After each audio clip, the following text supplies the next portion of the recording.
आप सबको जय मसीह की प्रियो। प्रभु का धन्यवाद करते हैं एक बार सुंदर समय के लिए। फिर से खुदावंद ने जो अनुग्रह दिया है हमें, वो हम जानते हैं कि बहुत है और बहुत है, इसकी कोई सीमा नहीं है। तो एक वचन मैं आप सबसे शेयर करना चाहता हूँ आप सबके साथ। नीति वचन 13 और उसका 20वां पद।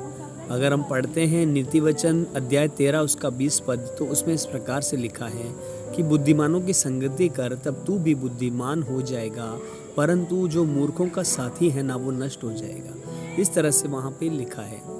तो इसीलिए परमेश्वर का वचन में बहुत जगहों पर, अगर आप नीति वचन 26 पढ़ते हैं तो स्पेशली उसमें मूर्खों के लिए और मूढ़ लोगों के लिए लिखा है बहुत सारी जगहों पर। तो पूरी बाइबल में बुद्धिमान और मूर्खता के बारे में बहुत जगहों पे हम पढ़ते हैं।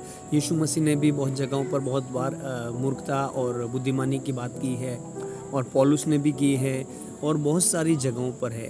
तो सीधा सीधा कहने का मतलब है कि अगर हम मसीह को जानते हैं, मसीह के पास आए हैं, तो हमारा ये विश्वास होना चाहिए कि हम बुद्धिमानों की लिस्ट में हैं, बुद्धिमानों की संगति करें। हम ऐसी दशा में ना हो ऐसा कि हम मसीह के पास आए लेकिन फिर भी हम मूर्खता वाले ही काम करते रहें, यानी कि बिना सोचे समझे, बिना आत्मा की अगुवाई के कुछ भी काम कर लें।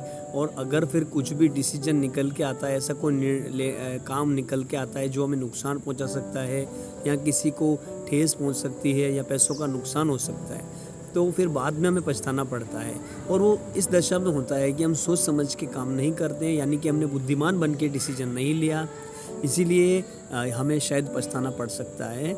लेकिन बाइबल इसीलिए हमें हर बात में सावधान करती है और सचेत करती है।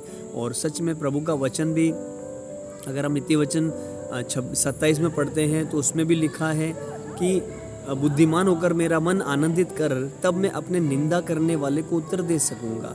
तो प्रभु आपसे यही अपेक्षा करता है। जब आपको परमेश्वर बुलाता है प्रियो, तो वो प्रभु यही चाहता है कि आप बुद्धिमान बन के कार्य करें, ताकि लोगों को प्रभु लज्जित कर सके आपके द्वारा।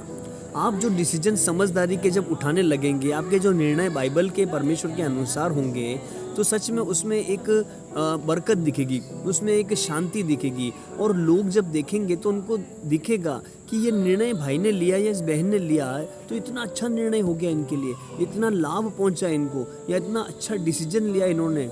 तो सच में आपको परमेश्वर के द्वारा आपको बुद्धिमान बनना देखेंगे लोग। और जैसे यूसुफ को देखते थे और कहते थे कि सच में इसमें परमेश्वर वास करता है, तो यूसुफ के लिए यही लोग कहते थे कि इसके साथ इसका परमेश्वर रहता है। हालेलुया। तो हमारे साथ भी हमारा परमेश्वर है, तो हम उसे दिखाएं, बुद्धिमान बनकर दिखाएं लोगों के बीच में हम बुद्धिमानी से काम करें। हर जगह में हमारा निर्णय बाइबल के परमेश्वर के अनुसार होना चाहिए, हमारे प्रभु पवित्र आत्मा के निर्णय में होना चाहिए, ना कि अपनी मर्जी से होना चाहिए। क्योंकि हम हमारी मर्जी से कोई भी निर्णय या डिसीजन लेंगे ना प्रियो, तो वो मूर्खता साबित होगा। अपने आप से हम कुछ भी सही अच्छा नहीं कर पाएंगे, क्योंकि हम बहुत शुरू से ही हम अपनी इच्छा ही करते आए हैं। लेकिन जब हमने प्रभु को जाना है, तो उसके बाद हम क्यों अपनी मर्जी कर रहे हैं? अब ये जीवन प्रभु का है। जब हमने कहा कि प्रभु को सौंप दिया है, कि हम यीशु मसीह के साथ गाड़े गए और जी उठे, तो मसीह का जीवन है। अब हमारा जीवन खत्म हो गया पुराना, अब नया जीवन यीशु मसीह को जीने दीजिए। जब प्रभु आपका जीवन जीने लगेगा, तो सच में परमेश्वर के द्वारा बड़े काम होंगे। आपका डिसीजन जो आपके हैं, आपके द्वारा आएंगे, वो बुद्धिमानी के डिसीजन होंगे। लोग आपकी ओर आकर्षित होने लगेंगे, आपकी तरफ खींचे चले आएंगे। क्यों? क्योंकि वो देखेंगे कि आपके साथ आपका परमेश्वर रहता है। आपका जो भी निर्णय होता है, वो निर्णय से बहुत सारे लोग आशीषित हो रहे हैं। आपका एक निर्णय, आपका एक डिसीजन बहुत सारे लोगों के लिए आशीष उद्धार का कारण बनेगा प्रियो। कब? जब आप बुद्धिमान होकर निर्णय लेंगे।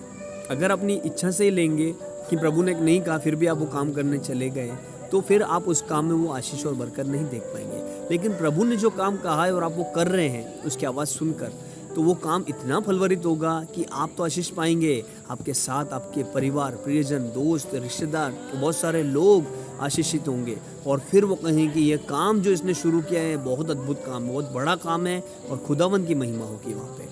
तो परमेश्वर चाहता है कि उनके बच्चों के द्वारा परमेश्वर की महिमा हो इस धरती पे।